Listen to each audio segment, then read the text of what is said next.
Assalamualaikum warahmatullahi ta'ala wabarakatuh. A'udzu billahi minasyaitonir rajim. Bismillahirrahmanirrahim.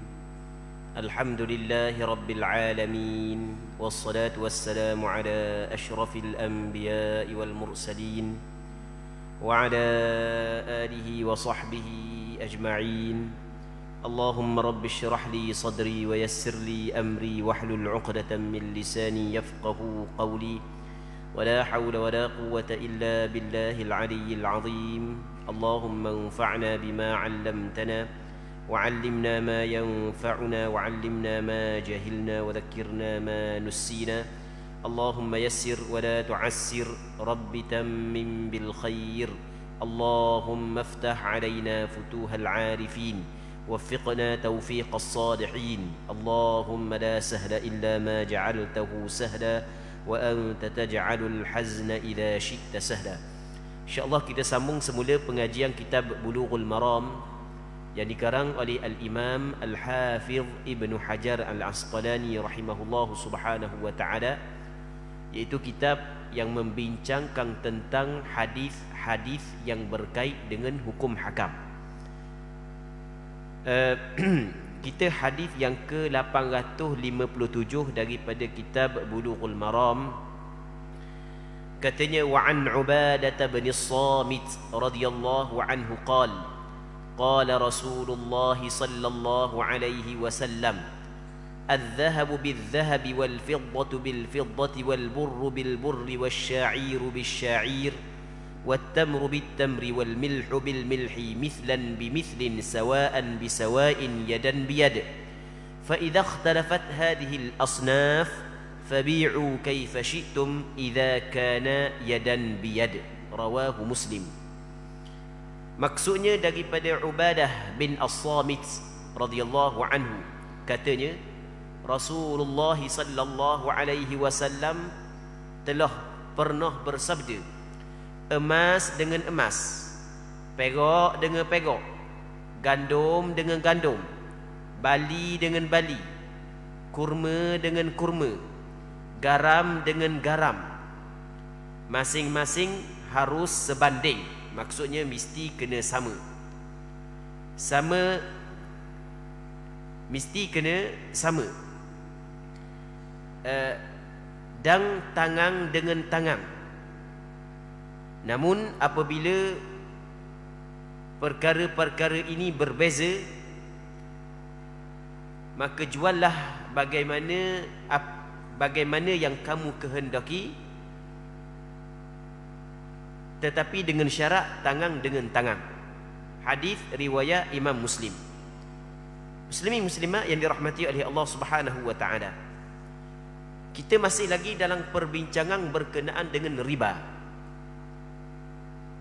Dan sebelum daripada ni kita pernah menceritakan secara ringkas tentang amaran-amaran keras daripada Quran dan hadis terhadap dosa riba. Zaman kita ramai umat Islam ataupun ada sebahagian daripada umat Islam tidak mengambil berat tentang riba. Tak cara. Asal kata aku nak beli, jiwa aku nak beli, tak kira lah riba ke tak. Asal kata nak berhutang sesuai dengan jiwa kita, tak kira lah riba ke tak, maka pakat buat. Sebab itulah perkara hak yang cukup-cukup penting, mesti kita kena belajar bab riba, supaya kita tidak jatuh ke dalam dosa riba. Dosa riba ni bukan sekadar dosa kecil, bukan dosa besar. Bukan dosa kecil, bukan dosa besar. Dan sebelum daripada ni pernah kita sebut satu-satu dosa yang Allah isytiharkan perang dalam Al-Quranul Karim adalah dosa riba. Sehingga kan Allah Subhanahu wa taala berfirman, fa in lam taf'alu fa'dhanu biharbin minallahi wa rasulih. Sekiranya mereka itu tidak buat juga, sekiranya kamu tidak buat juga, maksudnya masih lagi mengamalkan riba, maka ketahuilah bahawa Allah dan Rasulnya akan memerangi kamu. Cuba bayangkan, Allah dan Rasul akan memerangi kepada orang yang mengamalkan ataupun orang yang melakukan riba ataupun orang yang mengambil riba. Di sana ada ayat-ayat yang lain lagi. Sebagai contoh, Allah Subhanahu wa taala berfirman, "Alladzina ya'kuluna ar-riba la yaqumuna illa kama yaqumu alladhi yatakhabbathu asy-syaitanu minal mas. Dzalika bi annahum qalu innamal bay'u mithlu ar-riba wa ahalla Allahu al-bay'a wa harrama ar-riba.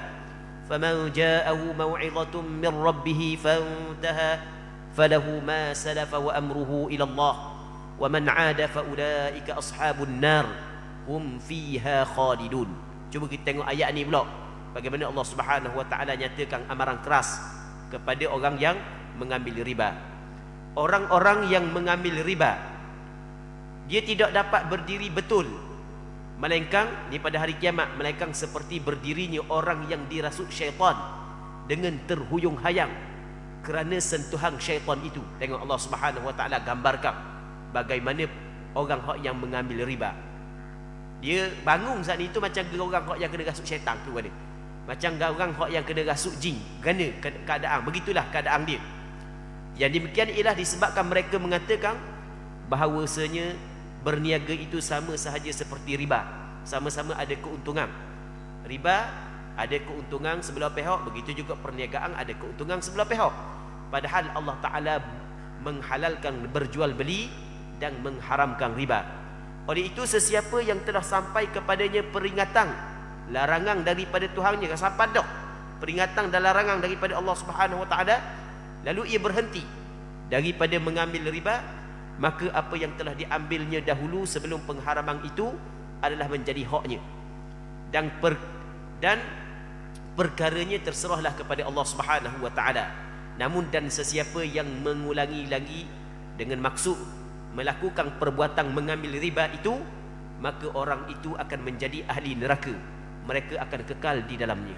Tengok dalam surah Al-Baqarah ayat 275. Muslimin muslimat yang dirahmati oleh Allah Subhanahu wa taala, pada minggu lepas kita ada baca sebuah hadis yang mana Nabi sallallahu alaihi wasallam menceritakan tentang besarnya dosa riba, sehingga kan dalam hadis minggu lepas kita baca, Nabi sallallahu alaihi wasallam menyebut riba ada 73 pintu. Hak yang pintu paling kecil sekali dosa dia adalah seumpama seseorang itu berkahwin dengan ibunya. Pintu hak yang paling kecil sekali. Sebablah kita duduk bermuamalah, duduk berjual beli, hutang berhutang ni, mesti kita kena tahu hukum dia supaya kita tidak jatuh ke dalam riba. Minggu lepas kita ada cerita riba terbahagi kepada 4. Sebelum daripada kita nak urang hadis ni, kita kena ulang balik kerana berkait dengan apa yang kita bincang pada minggu lepas. Yang mana 4 ni kita bahagikan kepada 2. Yang pertamanya riba melibatkan hutang, yang keduanya riba melibatkan jual beli. Riba melibatkan hutang, secara mudahnya ulama meletakkan suatu kaedah, kullu qardin jarra naf'an fahuwa riba. Setiap hutang yang dapat menarik manfaat kepada pemberi hutang, maka ia adalah riba. Dan kita buat beberapa contoh pada minggu lepas. Sebagai contoh, kawan ni dia nak berhutang dengan kawan dia sebanyak RM300. Okey, kita buat contoh yang pertama. Kawan dia kata boleh, mung kena bayar 330 ya. Maka itu adalah riba yang diharamkan di dalam agama. Riba hutang. Jadi hutang RM300, kena bayar 330 ya, lebih daripada apa hak yang dia berhutang. Okey, sama juga. Ada bayar lebih, bayar sama je, berhutang 300, bayar 300. Tapi orang hak yang berhutang telah meletakkan syarat, mu nak berhutang dengan aku boleh, aku bagi mu 300 ya.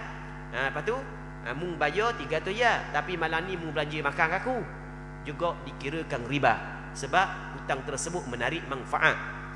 Contoh yang ketiga, kita kata dia nak berhutang dengan kawan dia RM300,000. Tiba-tiba kawan dia kata, hamba RM300,000 ni nak beli kereta. Dah kereta dia hak yang mu nak beli, kereta sekian-sekian. Gini lah, mu bagi kepada aku RM300,000, aku bayar mulalah dalam 2 bulan.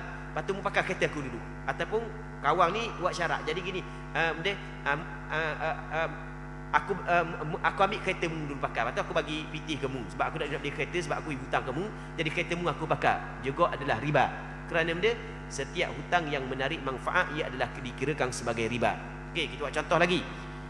Mu nak berhutang dengan aku boleh, lepas tu mu kena gada lah barangmu. Okey, masalah gada tidak menjadi masalah kerana ada hukumnya, ada hukum gadai. Nabi sallallahu alaihi wasallam pernah berhutang daripada Yahudi dan Rasulullah gadai barangan Nabi sallallahu alaihi wasallam kepada Yahudi. Cuma meletakkan syarat oleh pemberi hutang kepada penggadai. Saat itu orang yang bergadai dikata mu letak mah ke apa ke boleh sebagai gadaian, lepas tu mu kena bayar kepada aku upah sipang, juga itu adalah riba dan banyak dilakukan di tempat kita. Bunyi kata patut syariah, pada hakikatnya tidak patut syariah. Lepas tu perlu kita kena berhati-hati, kerana kullu qardin jarra naf'an fahuwa riba. Setiap hutang yang dapat menarik manfaat kepada pemberi hutang, maka itu adalah riba. Okey, itu benda riba yang pertama yang dinamakan sebagai riba hutang. Manakala yang kedua, riba ini melibatkan jual beli. Saat ini melibatkan hutang. Yang keduanya adalah melibatkan jual beli. Melibatkan jual beli hanyalah untuk perkara-perkara tertentu. Yang mana perkara tertentu ini disebut dalam hadis ni. Dalam hadis yang dikeluarkan oleh Imam Muslim dalam kitab sahihnya daripada Ubadah bin As-Samit, kata Nabi sallallahu alaihi wasallam, mah dengan mah, perak dengan perak, bali dengan bali, lepas tu gandum dengan gandum, tamar dengan tamar, garang dengan garang. Kata Nabi sallallahu alaihi wasallam mesti kena sama. Lepas tu mesti kena segah menyerah. Kalau tidak dikirakan sebagai riba. Dalam hadis ni Nabi sallallahu alaihi wasallam menyebut 6 perkara.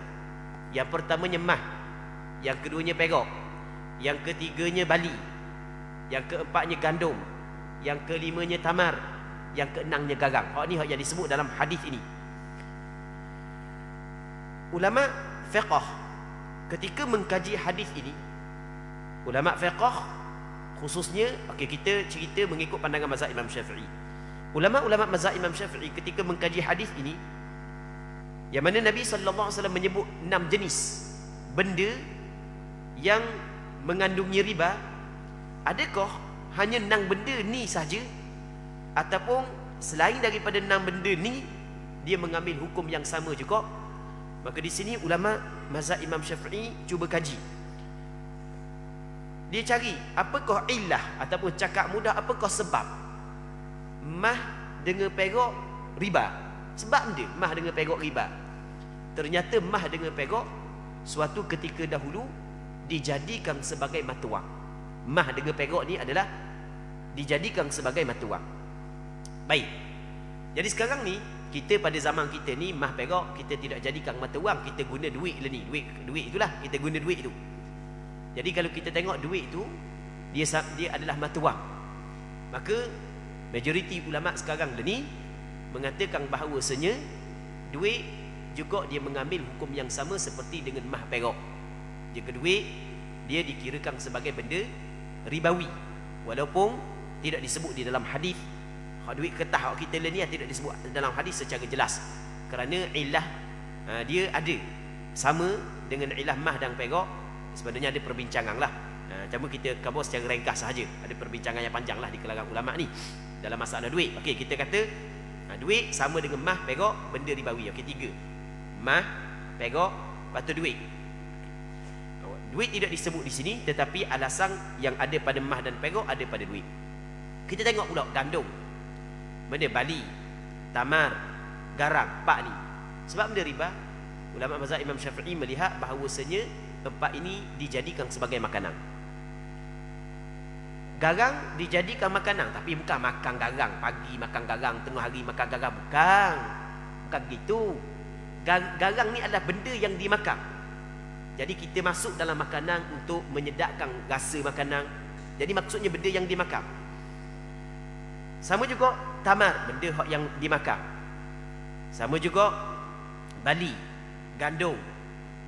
Maka kata ulama, tengok kepada 4 perkara ni, ilah ataupun sebab riba dia adalah kerana dia sebagai makanan. Maka mazhab Imam Syafi'i mengatakan setiap makanan adalah riba. Setiap makanan adalah benda ribawi, walaupun tidak disebut dalam hadis ini. Dalam hadis ini berah tak sebut, maka berah juga termasuk dalam benda ribawi sebab dia adalah makanan. Jadi kalaulah kita nak tukar mah dengan mah, cakap kita tukar mah dengan mah, kita nak beli mah, bayaran dia mah, maka mesti kena cukup 3 syarat. Kalau tak cukup 3 syarat ni, maka akan berlaku riba. Syarat yang pertama mesti kena sama di antara mah yang kita nak beli dengan mah yang kita bayar. Tanpa dilihat mah saat ni tu mah jokong ke, mah dinar ke, mah yang dileburkan dah ke, ataupun mah yang menjadi perhiasan dan pakaian perempuan, hukum dia sama. Dan ni pandangan majoriti ulama. Namun Syekh Ibn Taymiyah dan anak murid beliau Syekh Ibn Al-Qayyim Al-Jauziyah rahimahumullah subhanahu wa ta'ala,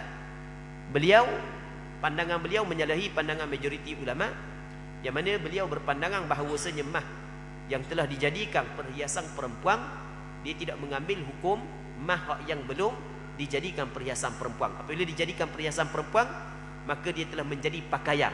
Dia telah menjadi pakaian. Okey, ini pandangan Syekh Ibn Taymiyah. Tapi pandangan ini bukanlah pandangan majoriti ulama.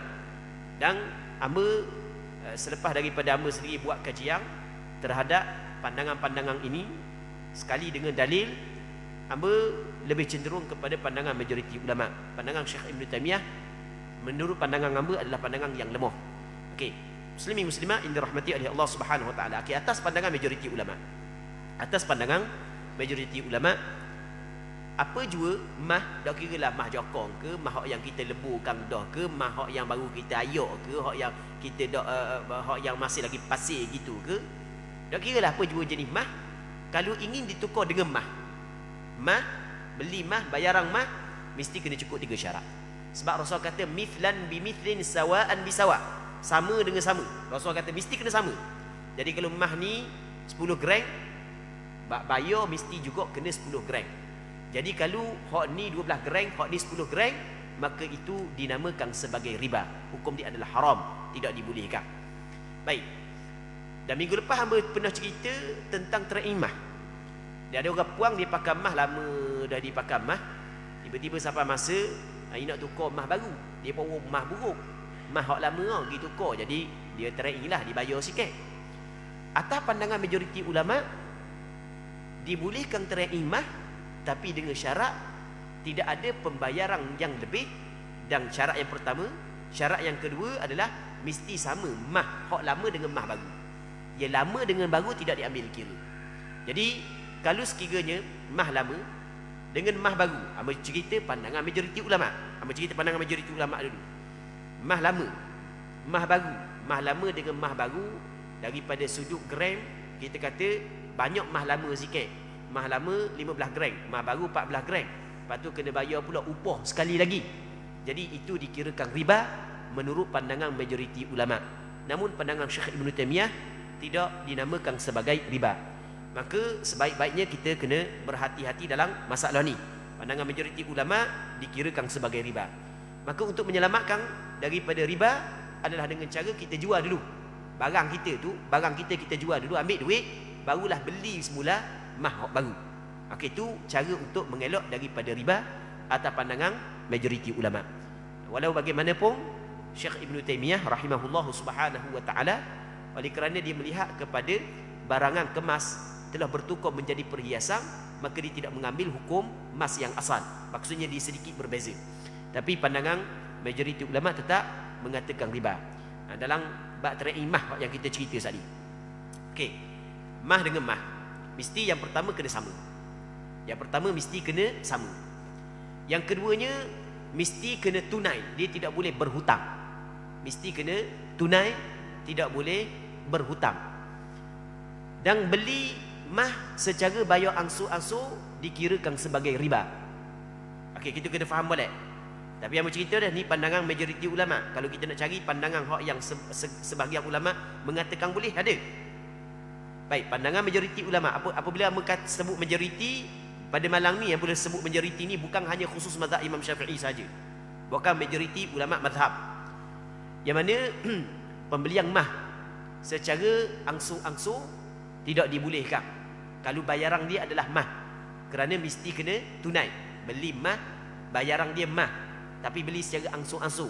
Aku bayar, aku beli mahmu 10 gereng, tapi aku bayar segereng setiap bulan. Cukup 10 bulan cukup, sebagai contoh. Maka tidak dibolehkan. Kerana mesti mah dengan mah mesti kena tunai. Itu kita kena faham, mesti kena tunai. Kerana Nabi SAW sebut yadan biyad ni dalam hadis ni, tangan dengan tangan mesti kena tunai. Berapa dah? 2. Syarat yang ketiga, mesti diserahkan dalam majlis akad. Tidak boleh buat penangguhan dalam penyerahan. Tunai-tunai dah. Kita ambil dah barang dia. Barang kita, dia kata karang lepas hasar mu ambil barang. Tak boleh. Mesti kena serah lalu dalam majlis akad. Kalau tidak, akan berlaku riba. Dan hamba, kalau orang yang biasa belajar bab riba, dia akan pernah dengar bab benda yang hamba cerita. Kalau orang yang tak biasa belajar, gitu pun riba. Sebab benda? Sebab mu tak belajar. Kalau mu belajar, mu tidak akan kata gitu. Hak yang kita sebut saat ni itu 3 perkara. Yang pertamanya mesti kena sama. Sama timbangan dengan timbangan. Yang keduanya mesti kena tunai. Yang ketiganya mesti kena kena saling menerima. Mu terima, aku terima dalam majlis akad. Kita kata 3 syarat saat ni kan. Mah dengan mah, perak dengan perak, sama juga berah dengan berah, gandung dengan gandung. Sama je 3 syarat ni. Kalau kita nak beli gandung dengan gandung, kita nak beli gandung orang dengan bayaran gandung kita. Mungkin gandung dia jenis lain, gandung kita jenis lain. Kita nak beli berah dengan berah, bayar kita berah dia berah jenis lain, kita jenis lain berah. Jenis lain. Mungkin berah dia berah pulut, kita berah kapur. Jadi mesti kena sama. Mesti kena tunai. Mesti kena serah menyerah. Andai kata tak sama, berah dia, berah kapur dia, kita kata, contoh kita kata berah kapur segatang, berah kapur dia. Berah kapur kita segatang secupok. Berah dia segatang, berah kita segatang secupok. Dia berah kalau mengikut mazhab Imam Syafi'i, dia tidak boleh ukur dengan kilo. Sebab asal berah, asal gandum disukat. Dia kena ikut sukatan. Okey. Jadi kata kalau berah dia segatang, berah kita segatang secupok, maka dikirakan sebagai riba. Riba dia nama dia ribal fadl. Okey, itu riba yang pertama. Ribal fadl terjadi apabila dua benda saat ni tu, dua benda daripada jenis yang sama tetapi tak sama.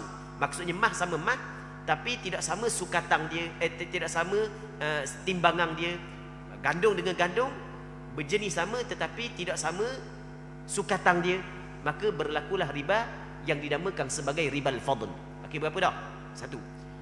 Kalau sekiranya sama dah tapi hutang pula, jadi aku bayar ke diang lah. Aku bayar ke diang. Aku beli mah mung hak 10 gereng ni dengan bayar orang mah aku 10 gereng, tapi aku hutang dululah, minggu depan baru aku bayar. Maka itu dinamakan sebagai riban nasa ataupun riban nasi'ah. Okey, 2 riban nasi'ah. Tak boleh juga. Haram juga. Yang ketiganya sama dah. Berah dengan berah sama dah sukatan dia. Mah dengan mah sama dah timbangan dia. Baik garang dengan garang sama dah sukatan dia. Gula dengan gula sama dah sukatan dia. Sama belaka dah. Tapi lepas tu satu sama dah, tunai dah, cuma penyerahan lambat.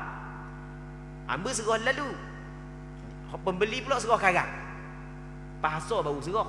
Pasar 3 jam lepas tu baru serah. Maka tu nama dia ribal yad. Nama dia riba liyad. Riba liyad ni maksud yad tangan. Riba tangan kerana tidak membuat penyerahan dalam majlis akad.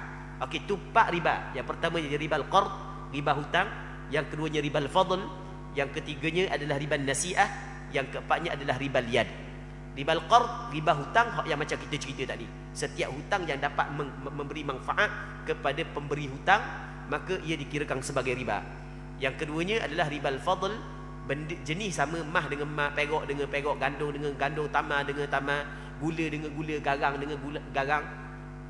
Tapi salah satu lebih dari berbanding hak satu lagi. Mungkin kita kata benda hak yang dibeli saat itu lebih daripada benda hak yang dibayar, atau benda hak yang dibayar lebih daripada benda hak yang dibeli.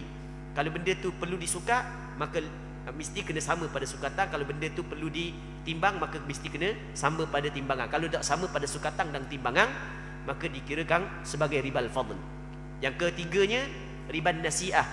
Riba nasi'ah ni sebab apa? Sebab berhutang tidak tunai. Yang keempatnya adalah ribal yad. sebab tidak membuat penyerahan dalam majlis akad. Baik. Ini kita kena faham muslimin muslimat yang dirahmati oleh Allah Subhanahu wa taala. Adapun kalau benda tu bukanlah mata wang dan bukanlah makanan, maka ia tidak termasuk dalam benda ribawi. Dia tidak termasuk dalam benda ribawi. Contoh kita kata handset lah, handset ni. Handset, contohlah handset kita kata. Kita nak jual handset kita dengan bayaran handset juga, tapi kita nak handset dia 2 hotel, kita beli handset kita sutik. Tak apa ke tak? Tak apa. Handset dia 10 hotel, handset kita sutik. Tak apa ke tak? Tak apa. Sebab apa? Sebab handset ni bukan benda ribawi. Tu kita kena faham. Benda ribawi hak yang kita cerita saat ni. Hak yang mata wang, yang pertama. Yang keduanya adalah makanan. Dan banyak hak yang berlaku kepada penjual dan pembeli. Ni penjual, bukan penjual pembeli, penjual. Ni perlu kita kena tekankan sikit. Orang jual, dia jual ramai-ramai. Dia jual ramai-ramai, tiba-tiba pembeli bayar piti lebih. Bayar piti besar. 50 riyal, 100 riyal. Tiba tengok piti dia tak ada piti balik. Okey, tak ada benda, tak ada piti balik. Jadi apabila tak ada piti balik, dia akan pergi tukar dengan penjual yang lain. Mu ada tak piti aluh? Nak tukar, bawa piti 50 riyal, 100 riyal. Sebab tadi kita cerita dah, piti ni mata wang. Dia adalah benda ribawi. Okey, jelas kan? Dia pun pergi tukar dengan orang hak yang sebelah. Orang sebelah kira piti. Oh, piti hamba ada 40 riyal. Tak apa lah. Mu ambil 50 riyal, aku ambil 40 riyal. Okey, aku ambil 50 riyal, lepas tu aku ambil 40 riyal. Lepas tu 40 riyal kat gigi, mu pula kat gigi. Riba benda tu, riba lian. Tidak ada penyerahan dalam majlis akad. Dalam keadaan tak sedar buat. Dak ramai dak orang buat apa dak ramai? Ramai orang buat. Tengok dak sedar tu dipanggil riba benda, riba lian. Kerana tidak membuat penyerahan semuanya dalam majlis akad. Okey, sebelum daripada ni ada. Dia kata mana? Siapa nak tukar piti? 100 riyal dengan sia-sia. Nak bagi piti raya kan? Boleh. Tapi kena bagi 110 riyal. Bagi 110 riyal. Saya bagi 100 riyal piti sia-sia. Maka dikirakan juga sebagai riba kerana lebih. Tadi riba liat, ni riba al-fadl. Mesti kena sama.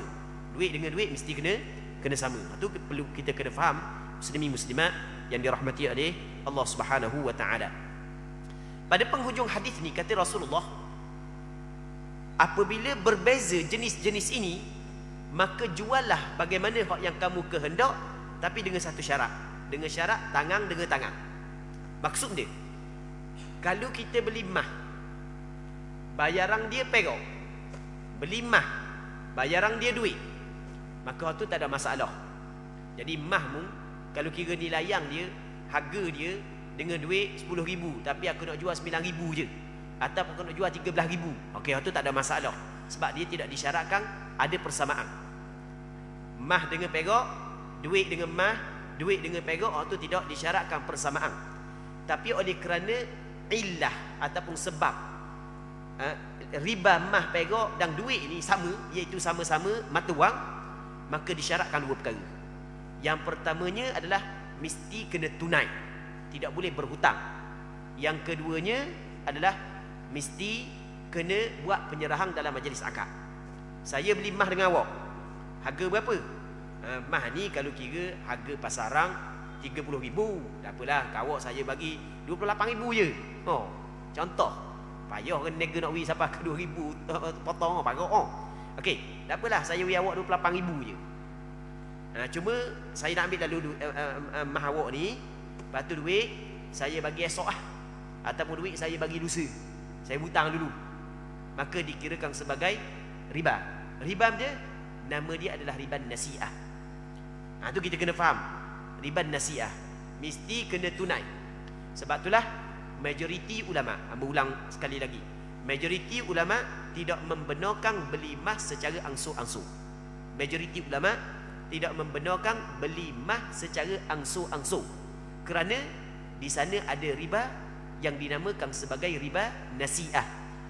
Mah dengan duit adalah ilah yang sama, sebab yang sama, iaitu sama-sama mata wang.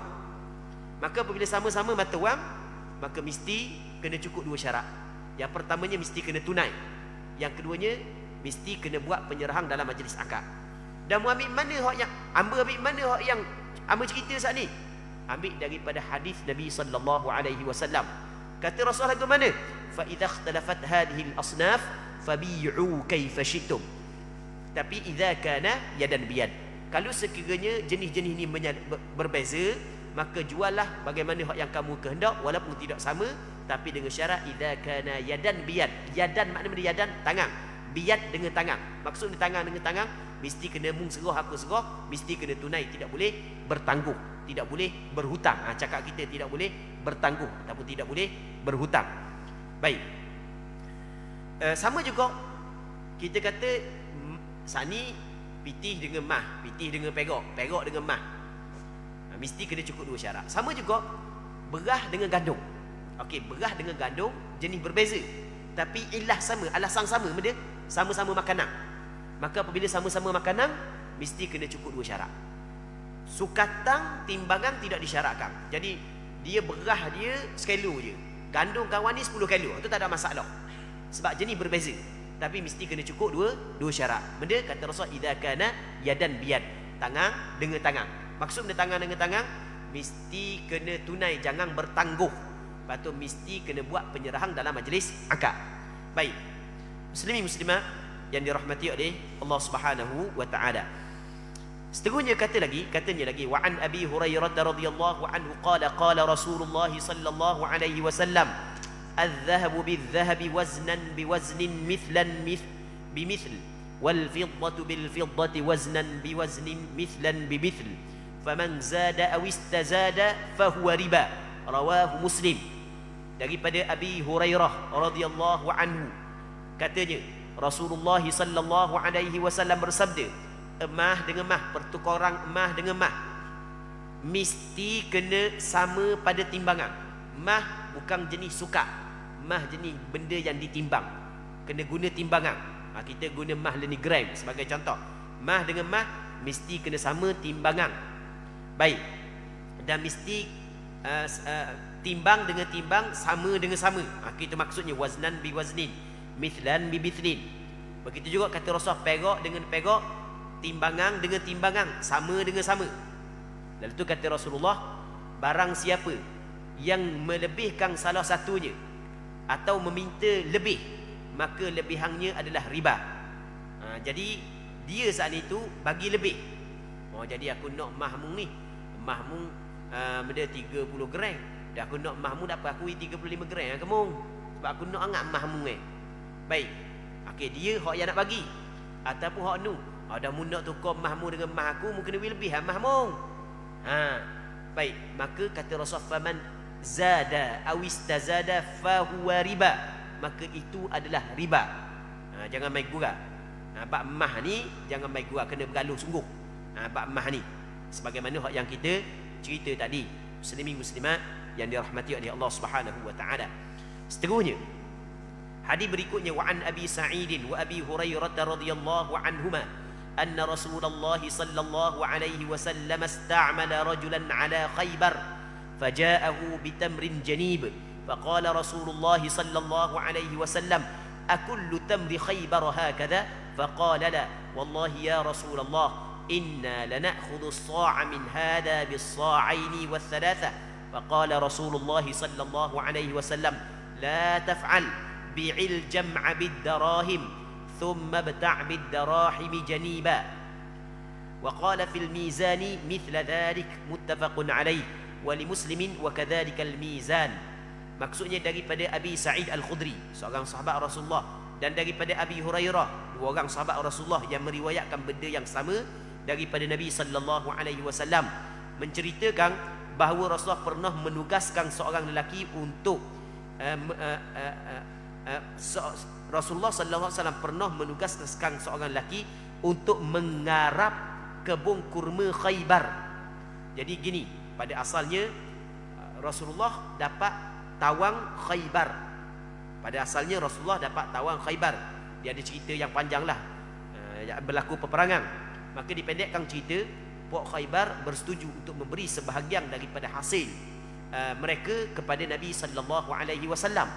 Lalu Rasulullah hantar seorang sahabat, Rasulullah hantar sahabat sebagai orang yang mengambil perkara tersebut daripada puak puak Yahudi Khaybar ataupun puak Khaybar diberi kepada Rasulullah sallallahu alaihi wasallam di Madinah. Di Khaybar jauh daripada Madinah. Baik. Yang mana sahabat yang dilantik ni nama dia adalah Sawad bin Ghaziyah. Nama dia adalah Sawad bin Ghaziyah daripada puak Ansar, daripada penduduk Madinah. Tak silap ingatlah. Lepas daripada tu, kemudian lelaki itu datang dengan membawa hasilnya beberapa buah kurma yang baik dan istimewa. Dia bawa mari kepada Rasulullah hasil yang diambil daripada Khaybar. Dia pergi jumpa Rasulullah, yang mana kurma yang awak mari ni adalah kurma hak mahal, bukan kurma murah. Kurma grade A ataupun grade double A, dak kira lah, yang penting tak nama dia, dak kira, dak tahulah nama dia benda, tapi nak royak kurma mahal. Tapi dalam hadis sebut tamrin janib, jadi tamar hak mahal ni. Maka Nabi sallallahu alaihi wasallam tengok mahal belaka tamar hak siapa. Maka Rasulullah tanya, apakah hasil kurma Khaybar semuanya seperti ni? Buah tamar di Khaybar seluas-luas Khaybar ke semua gini belaka ke? Maka dia menjawab, tidak wahai Rasulullah, bukan semua gini. Akan tapi kami tukarkan hasilnya dengan kurma ini, 2 atau 3 sak dengan 1 sak kurma ini. Maksudnya kurma hak murah 2 gantang kami tukar dengan segatang kurma ni. Kadang-kadang kami tukar dengan 3 gantang. Jadi kurma murah, kurma hak yang grade B ataupun grade C 2 gantang kami tukar dengan grade A segatang.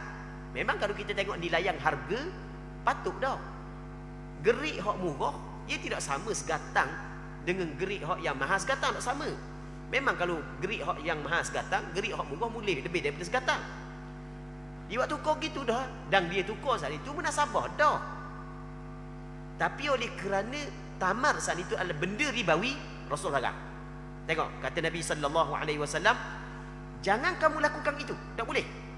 Itu adalah riba. Tengok. Itu adalah riba. Riba mana pula kalau kita kata salah mana? Dah kan tamar murah sepatut 2 gatang, tamar mahal sepatut segatang. Kita jawab mana? Hak yang mu cakap saat itu, hak yang mu kabar saat itu, mu beralasan saat itu, mu ciptakan alasan mengikut pada otak mu, mengikut logik akal mu. Agama ni bukan mengikut logik akal. Agama ini adalah berdasarkan kepada 2 wahyu, Quran dan hadis, mengikut kefahaman ulama muktabar. Ni apabila Rasul sebut secara jelas ini adalah riba, maka kita kata lagu mana? Ini adalah riba. Segatang tamar hak yang mahal dengan 2 gatang tamar hak yang murah ditukar, dikirakan riba. Kalau nak tukar segatang sama segatang, tak boleh. Hak ni segatang, hak ni 2 gatang, tak boleh. Tengok. Baik.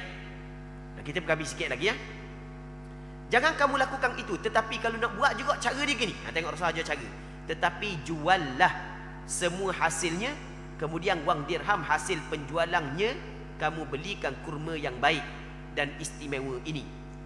Cara dia lagu mana? Okey, kurma hak yang murah, hak yang ada pada mu jual dulu. Mu jual, mu ambil duit, barulah mu beli kurma hak mahal. Kalau kita kata sama je, kita nak kurma mahal, tapi kita pergi jual dulu. Kalau tukar lalu tak boleh. Tengok macam hak yang kita cerita tadi ya. Jadi kalau nak buat juga trade imah saat ni tu, cara dia jual dulu. Ni hak yang diajar oleh Nabi sallallahu alaihi wasallam. Baik.